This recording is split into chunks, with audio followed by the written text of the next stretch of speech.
8월 19일 화요일 새벽 무릎입니다. 사도신경으로 우리 신앙 고백하면서 새벽 예배 시작하겠습니다. 전능하사 천지를 만드신 하나님 아버지를 내가 믿사오며 그 외아들 우리 주 예수 그리스도를 믿사오니 이는 성령으로 잉태하사 동정녀 마리아에게 나시고 본디오 빌라도에게 고난을 받으사 십자가에 못 박혀 죽으시고 장사한 지 사흘 만에 죽은 자 가운데서 다시 살아나시며 하늘에 오르사 전능하신 하나님 우편에 앉아 계시다가 저리로서 산 자와 죽은 자를 심판하러 오시리라. 성령을 믿사오며 거룩한 공회와 성도가 서로 교통하는 것과 죄를 사하여 주시는 것과 몸이 다시 사는 것과 영원히 사는 것을 믿사옵나이다. 아멘. 찬송 597장 찬송 드리겠습니다.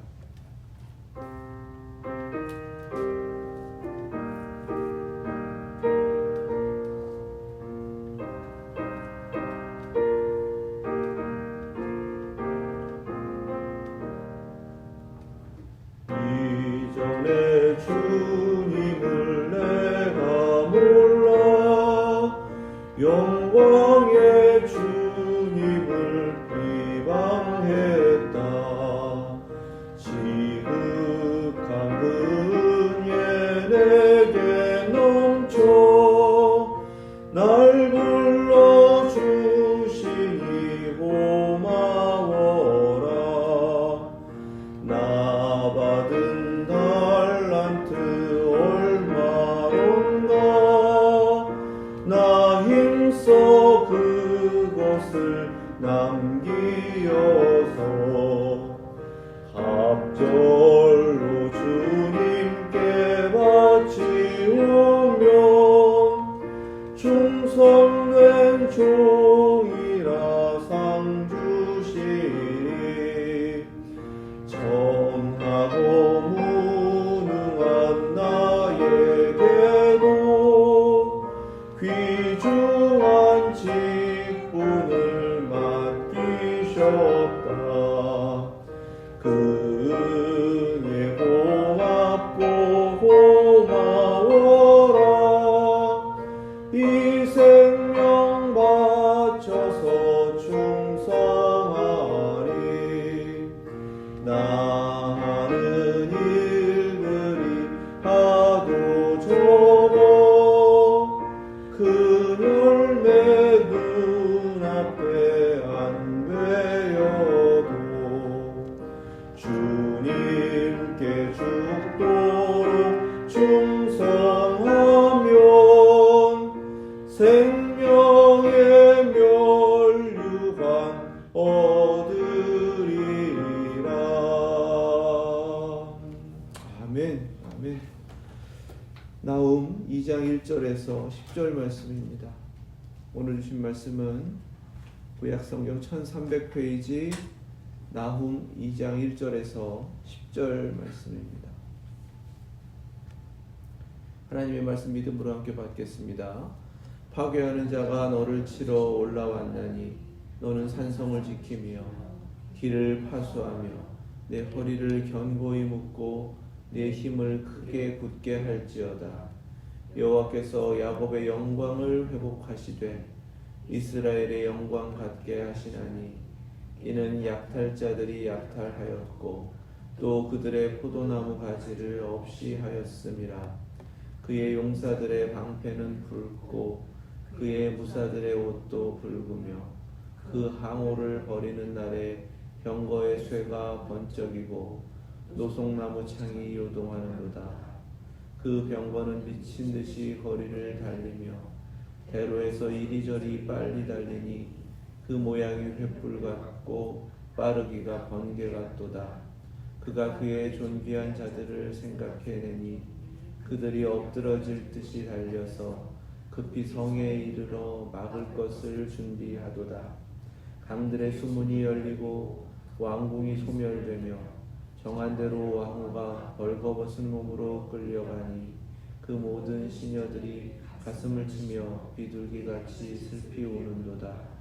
니누에는 예로부터 물이 모인 못 같더니 이제 모두 도망하니 서라 서라 하나 돌아보는 자가 없도다.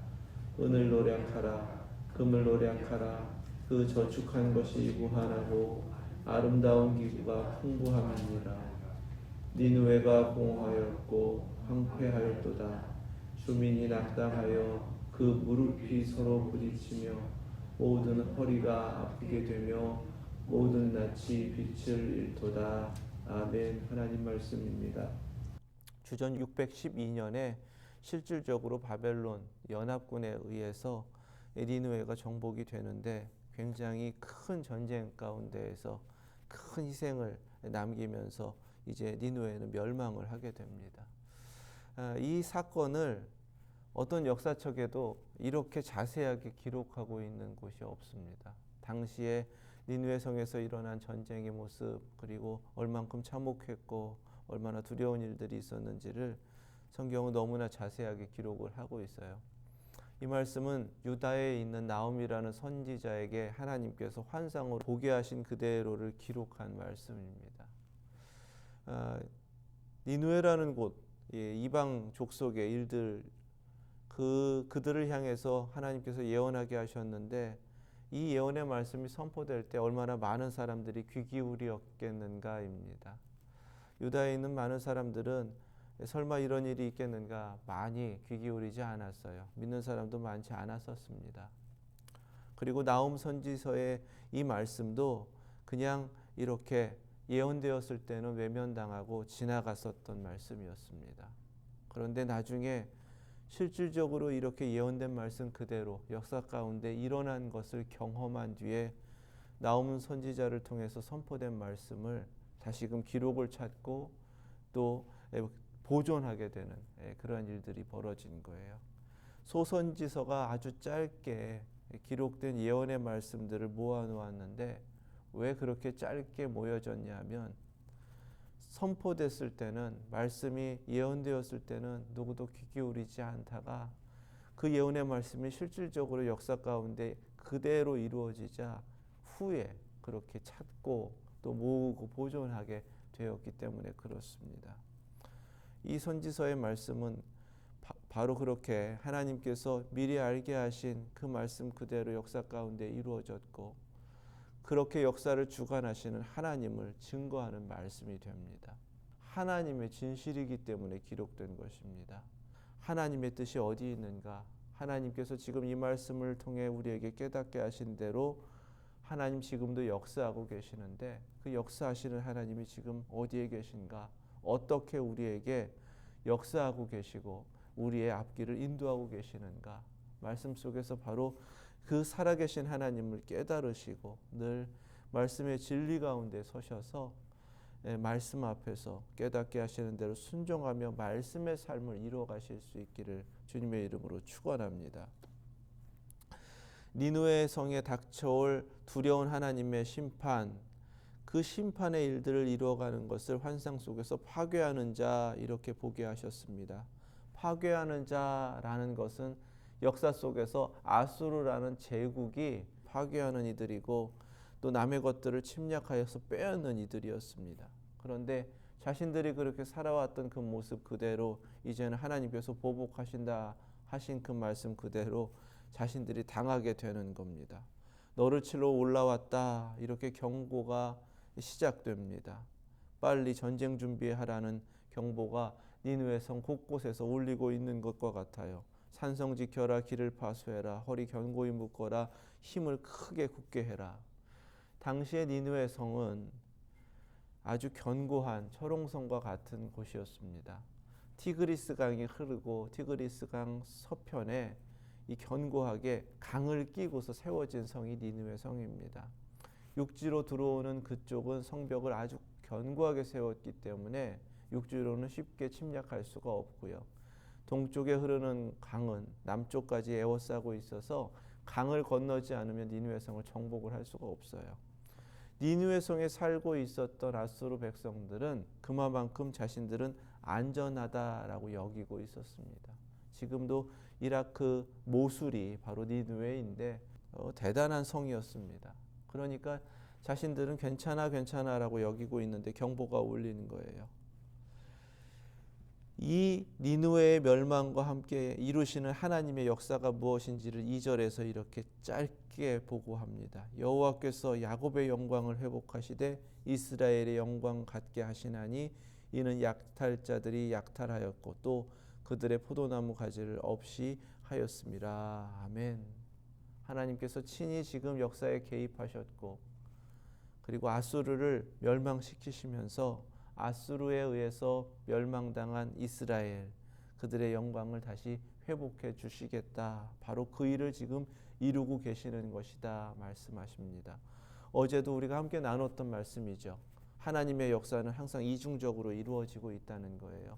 한편에서는 두려운 심판의 일들이 있지만 반대편에서는 그로 인하여 하나님의 구원의 역사를 이루고 있는 것, 이것이 하나님의 역사이다. 우리가 그렇게 볼 수 있어야 된다는 말씀입니다. 2장에도 이어지는 거예요.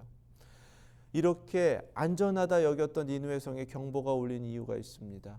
3절부터 5절까지의 말씀 가운데 침략해온 파괴자들의 모습을 너무나 자세하게 기록하고 있는데 도무지 이들은 감당할 수 없을 만큼 엄청나게 두려운 모습으로 공격해오는 모습들을 자세하게 기록하고 있습니다.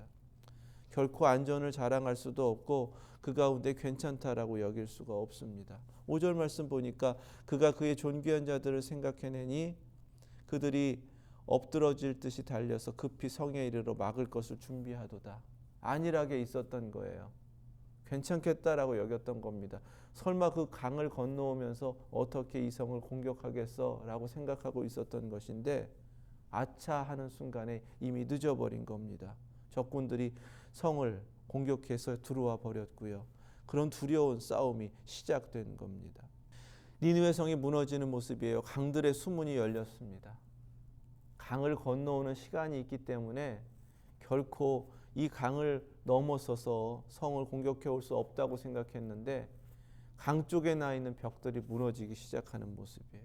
그래서 강의 수문이 열렸다 이렇게 증거하고 있는 겁니다. 왕궁이 소멸되었고요.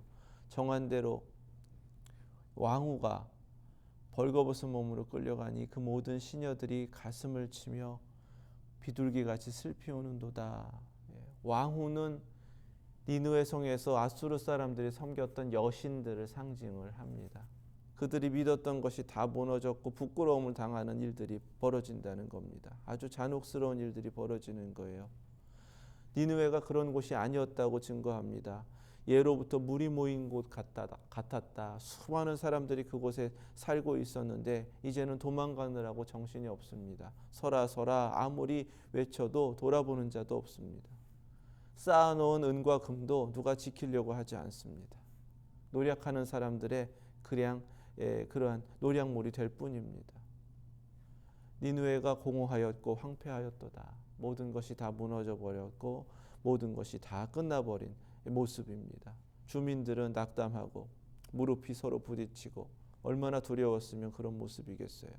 허리가 아프게 되고 모든 낯이 빛을 잃었다 이렇게 말씀하시는 겁니다. 천의 요새였던 왕궁 의지하고 살았는데 안전한 거 하나도 없었던 거예요. 자신들이 믿고 있었던 그런 우상들 다 소용없었던 겁니다. 철저하게 믿고 있었던 그 강도 그들을 막아주지 못했습니다. 성 안에 쌓아두었던 재물도 다 잃어버리게 되었습니다. 이것이 지금 하나님의 심판 앞에서 처하게 된 니느웨 성 아수르라는 거대한 제국의 모습을 말씀을 하시는 거예요. 11절 말씀부터는 사자를 비유로 들어서 조롱하는 노래가 이어집니다. 아수르 성의 옛날에 니느웨 벽에 보면 사자를 사냥하는 그런 벽화들이 굉장히 많아요. 사자의 용맹 때문에 그렇고요. 그리고 니느웨라는 곳에서 왕들이 사자를 상징처럼 삼았기 때문이기도 합니다. 사냥당하는 사자 꼴이 돼버린 겁니다. 자신들을 상징했던 사자를 자신들이 사냥하면서 자기 용맹 자랑해 왔는데 사냥당하는 사자처럼 그렇게 죽어가고 멸망당하는 니느웨의 모습을 이렇게 조롱하는 노래처럼 말씀을 하시는 거예요. 숫사자가 그 새끼를 위하여 먹이를 충분히 찢고 그의 암사자들을 위하여 움켜 사냥한 것으로 그 굴을 채웠고 찢은 것으로 그 구멍을 채웠도다. 채웠었도다. 이 모습이 바로 니느웨 성의 모습이었는데 이제는 다 무너져 버리고 다 빼앗겼다는 겁니다. 그리고 13절 말씀에 이렇게 말씀하세요. 만군의 여호와의 말씀이 내가 내 대적이 되어. 니느웨가 왜 무너지는가? 아수르가 왜 멸망하는가? 하나님께서 그들의 대적이 되셨기 때문이다라는 것입니다. 그래서 하나님이 친히 심판을 주장하셔서 병거들을 불살라 연기가 되게 하고 내 젊은 사자들을 칼로 멸할 것이며 내가 또 내 노력한 것을 땅에서 끊으리니 내 파견자의 목소리가 다시는 들리지 아니하리라 하셨느니라. 아멘. 이 조롱의 노래 가운데에서 지금 하나님께서 중요한 것을 한 가지 깨닫게 하세요. 한순간에 무너져버린 제국의 역사를 보게 하셨습니다. 이 역사를 주관하신 분이 하나님이시고 지금도 하나님은 역사를 주관하고 계신다고 말씀하세요. 그런데 그 니느웨가 무너진 것은 만군의 여호와의 말씀에 내가 내 대적이 되었다 이렇게 말씀을 하시는 거예요. 하나님이 그 모든 것을 심판하셔서 그 앞에 무너지는 니느웨의 모습을 통해서 그 이전에 자신들이 자랑하던 것, 안전하다 여겼던 것, 기대고 신뢰했던 것, 쌓아놨던 것, 모든 것이 한순간에 그냥 아무것도 남김없이 잃어버리게 되는 그 모습을 통해서 하나님은 다시 한번 우리에게 어떠한 인생을 살 것인가 이렇게 물어보시는 겁니다. 그리고 인생 가운데에는 하나님께 대적이 되는 인생이 있지만 반대로 하나님께서 함께 하시는 인생이 있다라는 것을 잊지 말라고 하시는 거예요. 처음 2절 말씀에 하나님께서는 이러한 두려운 심판을 이루어 가시면서 이스라엘의 영광을 회복하신다라고 말씀하셨습니다. 마찬가지인 거예요. 한켠에 두려운 일들이 몰려온다면 그 한켠에서는 하나님께서 이루어 가시는 또 다른 은총을 받아 누리는 바로 그들도 있다라는 것을 보게 하신 겁니다. 오늘의 인생도 마찬가지라는 거예요. 오늘의 역사도 마찬가지입니다. 한순간에 제국도 무너지는 이 일들, 모든 인생에 닥쳐오는 죽음을 말씀을 하시는 거예요. 괜찮을 거라고 안일하게 생각했던 모든 것들이 한순간에 무너지는 순간이 옵니다. 많은 이들은 여전히 그거 깨닫지 못하고 건강 의지하죠. 자기가 경험과 지식으로 쌓아왔던 자기 나름대로의 신념을 의지하죠. 내가 확신하면 그것이 정말 진리라고 생각을 한단 말이죠. 주변의 모든 관계들이나 또 자기 나름대로는 이것이 힘이 될 것이다 라고 의지하는 것들 붙들고 살죠. 특별히 수많은 것들을 열심히 모아가지고 나 어려우면 이것이 나를 지켜줄 거라고 생각하며 모아둔 재산들도 있습니다. 그런데 무너지면 하나님이 정하시면 다 소용없어지는 겁니다. 죽음이 닥쳐오면 어느 것 하나 내 것이 되지 못합니다. 하나님 앞에 그냥 그날을 하나님이 정하시는 대로 하나님이 불러가시면 하나님 앞에 부름받으면 다 소용없어지는 것, 그것이 인생이거든요.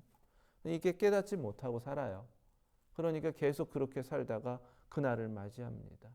반대로 하나님께서는 내가 내 대적이 되었다라는 이 말씀을 통해서 누군가는 하나님이 지금 함께하고 계시고 있다라는 하나님의 은총의 역사가 있음을 깨닫게 하십니다. 우리는 어떠한 인생을 살아가고 있습니까? 예수 그리스도를 믿고 예수님을 영접한 채로 주님과 함께 살아가는 인생을 살고 있습니다. 마태복음 28장 20절에서 예수님은 마지막 지상 명령을 주시면서 우리에게 내가 세상 끝날까지 너희와 항상 함께 있으리라 라고 약속하여 주셨습니다. 이 말씀 그대로 오늘도 우리 주님께서 친히 우리와 함께 계시는 줄로 믿습니다.